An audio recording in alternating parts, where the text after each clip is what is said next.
नमस्कार दोस्तों, मैं डॉक्टर पवन शर्मा आज आपके सामने नए टॉपिक के साथ चर्चा करने आया हूं राजपूत काल। तो राजपूत काल के बारे हम पढ़ेंगे। तो देखो कि राजपूत काल जो है इसके बारे में क्या चर्चा करेंगे, ये सभी पेपरों में आएगा अपने, और अभी थोड़े दिन बाद पुलिस का पेपर भी है, इसके अलावा पटवारी का भी पेपर है आगे, तो आप इसको ध्यान से पढ़ें। हर पेपर में आता है, रीट के पेपर में भी 2009 में एक प्रश्न आया हुआ है, वो भी चर्चा करेंगे। ठीक है दोस्तों, तो अब देखो राजपूत काल, तो सबसे पहले यही प्रश्न अपने दिमाग में उठता है कि राजपूत काल का समय क्या है।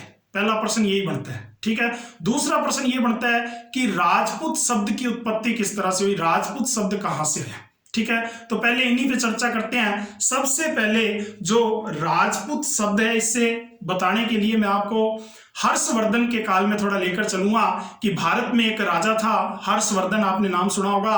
और हर्षवर्धन की मृत्यु के पश्चात 647 ईस्वी में हर्षवर्धन की मृत्यु हो गई थी, और उसकी मृत्यु के पश्चात ही राजपूत शब्द सबके सामने आया, प्रचलित हुआ।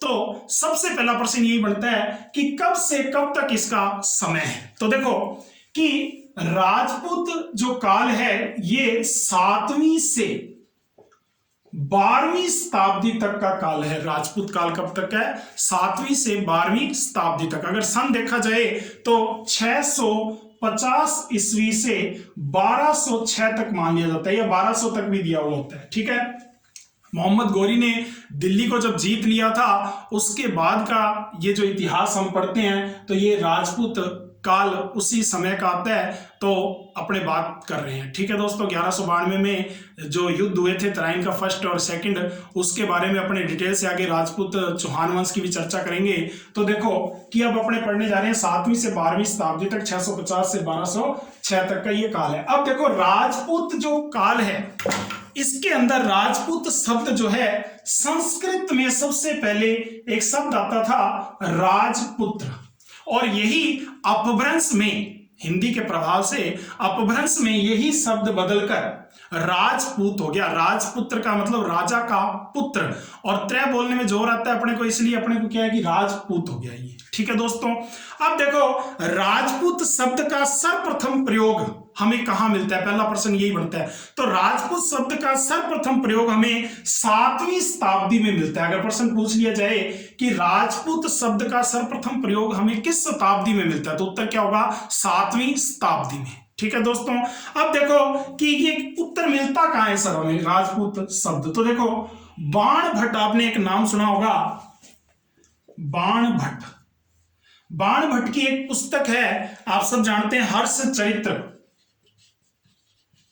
और इसी पुस्तक में हमें राजपूत शब्द का प्रयोग मिलता है, और वो भी क्षत्रिय सैनिक के रूप में। राजपूत किसको कहा गया? एक जाति नहीं है, बल्कि जो क्षत्रिय सैनिक है उनके लिए राजपूत शब्द का हमें प्रयोग मिलता है। तो ये हमारी पहली चर्चा हुई राजपूत शब्द के बारे में, राजपूत काल के बारे में, हर्षवर्धन के बारे में। ठीक है दोस्तों, अब हम इससे आगे बढ़ते हैं। तो देखो कि एक आपने चीनी यात्री नाम सुना होगा हवेन स्वांग, ये नाम आप सबने सुना होगा।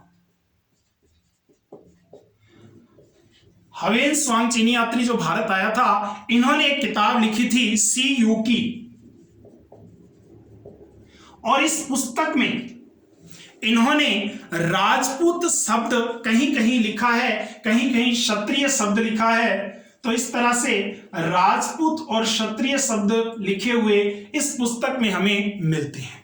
ठीक है दोस्तों, ये बात भी अपने को याद रखनी है। इसके बाद जो अगला प्रश्न अपना बनता है कि महाभारत काल में भी इसकी चर्चा हुई है। महाभारत काल में भी क्षत्रिय शब्द मिलता है कुलीन जाति के लिए। ठीक है दोस्तों, महाभारत में भी ये मिलता है क्षत्रिय शब्द। अब देखो इसके बाद वैदिक काल में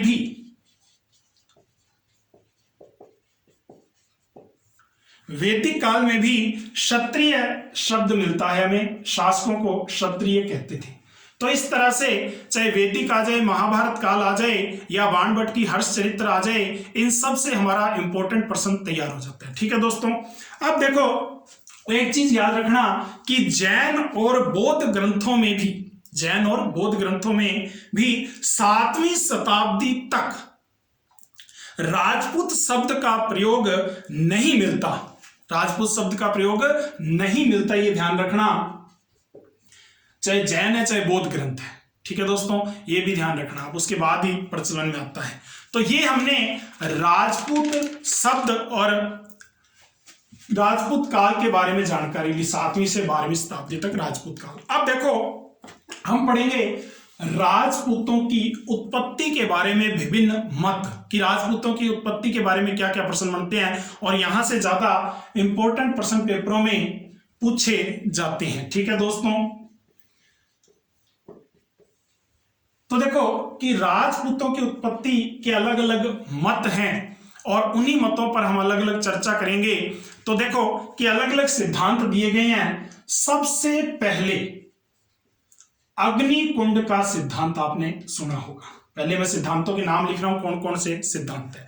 अग्निकुंड के बाद जो दूसरा सिद्धांत आता है वो है ब्राह्मणों से उत्पत्ति का सिद्धांत। ठीक है दोस्तों, फिर जो तीसरा सिद्धांत आता है वो है विदेशियों से उत्पत्ति का सिद्धांत। फिर जो चौथा सिद्धांत है ये सूर्यवंशी या चंद्रवंशी सिद्धांत है। फिर इसके बाद जो पांचवा सिद्धांत है वैदिक क्षत्रियों यानी कि आर्य की संतानें। और जो छठा सिद्धांत आता है वो है मिश्रित मूल का सिद्धांत। ठीक है दोस्तों, तो इस तरह से ये प्रमुख सिद्धांत आते हैं, इनके बारे में एक एक करके अपने प्रश्नों पर चर्चा करने जा रहे हैं। तो देखो सबसे पहला प्रश्न यही बनता है कि अग्निकुंड का सिद्धांत क्या है और किसने दिया है। तो देखो अग्निकुंड का जो सिद्धांत है इसके प्रतिपादक यानी कि इसको देने वाले हैं चंद्रबरदाई। आपने नाम सुना होगा, पृथ्वीराज तृतीय के दरबार में ये कवि, राजकवि, आपने नाम इनका सुना होगा, बहुत प्रसिद्ध है। और इनकी जो किताब है पृथ्वीराज रासो, इसी किताब में इसका वर्णन दिया गया है। ठीक है, यहीं से इसकी जानकारी मिलती है। क्या जानकारी मिलती है? ऐसी एक कहानी बताई गई है इसके अंदर कि ऋषि वशिष्ठ, वशिष्ठ ऋषि का आपने नाम सुना होगा। ऋषि वशिष्ठ ने आबू पर्वत पर, ऋषि वशिष्ठ ने आबू पर्वत पर एक यज्ञ किया। अग्निकुंड का मतलब क्या किया? एक यज्ञ किया। और इस यज्ञ से 4 वीर यानी कि 4 वंश जो थे वो उत्पन्न हुए। और वो कौन कौन से थे? तो देखो सबसे पहला है प्रतिहार, दूसरा है परमार, ठीक है, तीसरा है चालुक्य और चौथा है चौहान। ठीक है दोस्तों, तो इस तरह से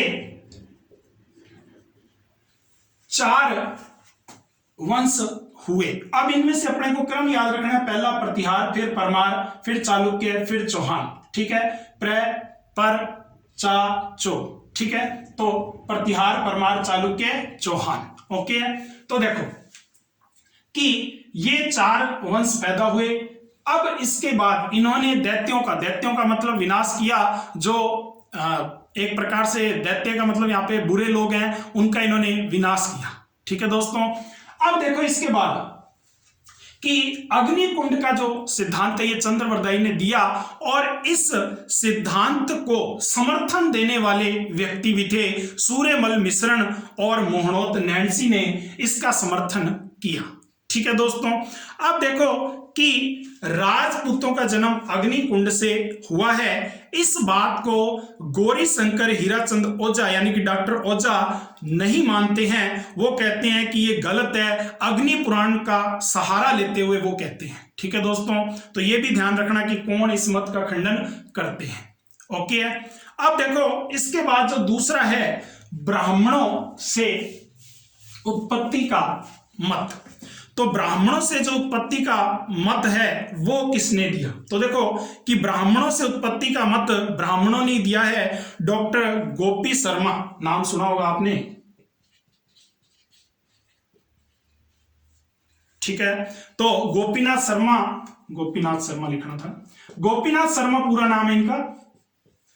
तो ये शर्मा है, ब्राह्मण है और ब्राह्मणों से उत्पत्ति है। इसी तरह से एक और व्यक्ति है डॉक्टर D.R. भंडारकर, और इन्हें भंडारकर भी सीधा बोल दिया जाता है, ठीक है। तो ये भी जो ब्राह्मणों का मत है वो इन्होंने दिया है। अब देखो कि एक नाम आता है डॉक्टर दशरथ शर्मा, तो याद रखना डॉक्टर दशरथ शर्मा इस मत को अस्वीकार करते हैं, तो वो भी शर्मा है इसलिए अपने भूल भी सकते हैं, ठीक है। वो आगे सूर्यवंशी में आएंगे, अपने वहां उनकी चर्चा करेंगे, ठीक है दोस्तों। अब देखो इसके बाद विदेशी मत क्या क्या है, विदेशियों ने क्या क्या मत दिए। तो देखो विदेशियों की संतान है, ऐसा पिछली बार पेपर में पूछा गया था, यही प्रश्न आया था, colonel James Tod. Colonel James Tod कहते हैं कि राजपूत जो है वो विदेशियों की संतान है, ठीक है।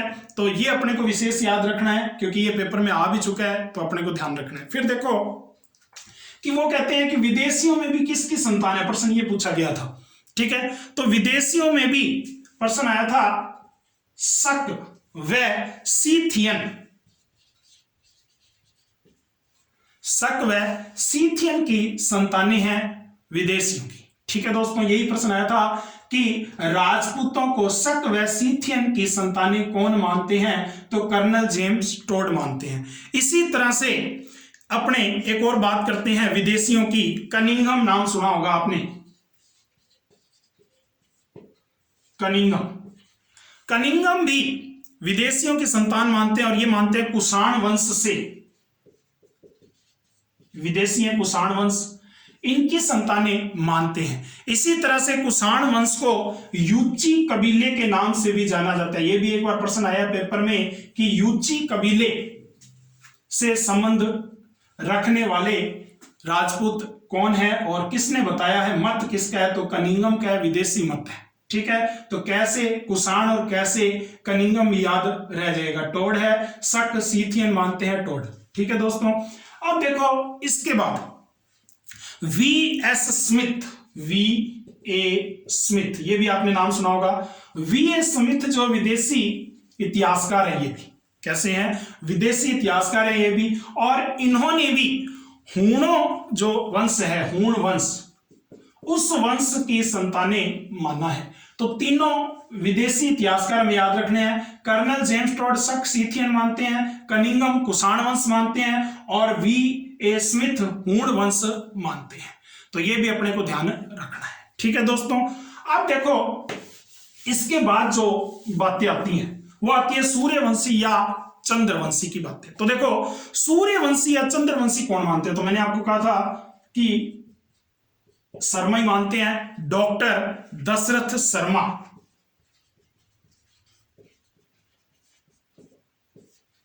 ठीक है। सूर्यवंशी जैसे राम जी सूर्यवंशी से हुए हैं, उसी तरह से दशरथ जी भी सूर्यवंशी हैं, तो अपने को याद रखना है कि ये सूर्यवंशी हैं, ठीक है। तो याद रखना आसान हो जाएगा, डॉक्टर दशरथ शर्मा सूर्यवंशी या चंद्रवंशी दोनों मानते हैं, ठीक है दोस्तों। अब देखो कि सूर्यवंशी और चंद्रवंशी के बाद एक और व्यक्ति मानते हैं, इसका साथ ही दूसरा व्यक्ति भी है जो इतिहासकार हैं, उनका नाम है जगदीश सिंह गहलोत। ये भी आप याद रखना चाहो तो रख लेना, जगदीश सिंह गहलोत, ये भी अपने नाम याद रख सकते हैं, ठीक है। तो ये दोनों सूर्यवंशी या चंद्रवंशी मानते हैं, ओके। अब देखो कि वैदिक क्षत्रियों या आर्यों की संतानें कौन कौन मानते हैं। तो देखो कि गौरी शंकर हीराचंद ओझा, गौरी शंकर हीरा